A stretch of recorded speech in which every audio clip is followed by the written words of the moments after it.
Uh, have you ever wondered what makes a villain truly terrifying? Um, Stay tuned. And before we dive in, don't forget to subscribe and hit that like button for more stories like this. Bye. Imagine a game where the stakes are as high as a thriller movie and the villain always stays one step ahead. And that's the world of high potential, where the tension just keeps escalating. Uh, in the final moments of season one, viewers were left menu section from the movie, uh, current or often, and then we have one section for the enigmatic kidnapper known as David, managed to slip away, leaving behind cryptic messages and a sense of dread. Um, his obsession with playing dangerous games was only getting started. Uh, David, portrayed as a master manipulator, had been part of a series of chilling crimes, from kidnapping Oz to orchestrating near impossible traps. His past actions prove his unpredictability and the danger he poses. Um, expect his return to be even more intense in season two. Season one's ending hinted that David was still out there watching. He left behind a mysterious message involving a deck of cards and a cryptic warning for Morgan. This message suggested their game was far from over. The villain's evolving plan promises to challenge even her genius. Um, it, Throughout the previous season, the LAPD was chasing a ghost.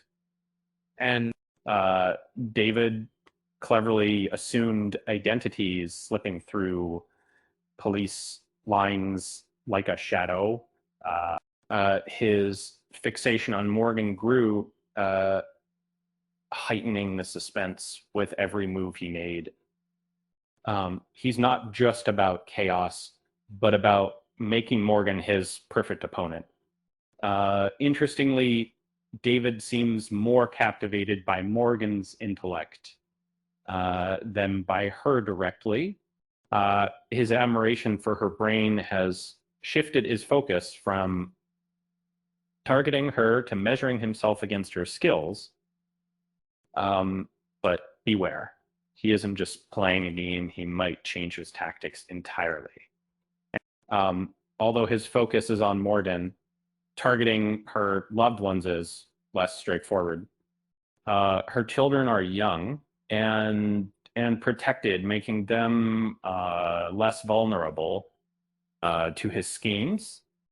His main aim appears to be keeping Morgan engaged, not harming innocents, at least for now. Uh, but what if his next move involved someone close to Morgan?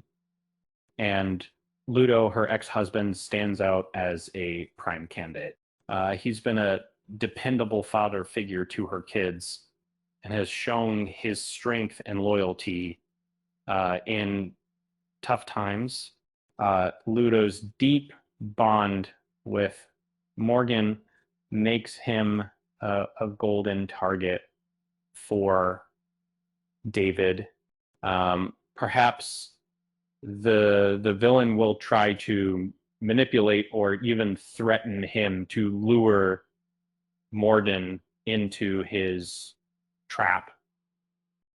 His heroic nature and connection to the family make him a dangerous pawn in David's game.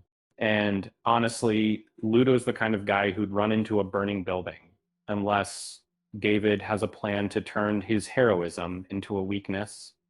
And um, thinking about it, if David plays his cards right, he could use Ludo as a pawn or even the first victim in a malicious plot. That would put Morgan and the entire family under immense pressure. It's a twisted strategy for a villain who loves to outsmart everyone. And By focusing on Ludo, David might be aiming to hit Morgan where it hurts most, forcing her to confront her past and her most loved ones. It's a dangerous game with more surprises waiting in season 2. Whatever David's plan, one thing's certain: he's not done causing chaos. If you liked this breakdown, stick around for more updates. And just remember, in the game of villains and heroes, you never know who's really in control. And here's a little joke. Why did David refuse to play cards with Morgan? Because he was afraid he'd get dealt a bad hand.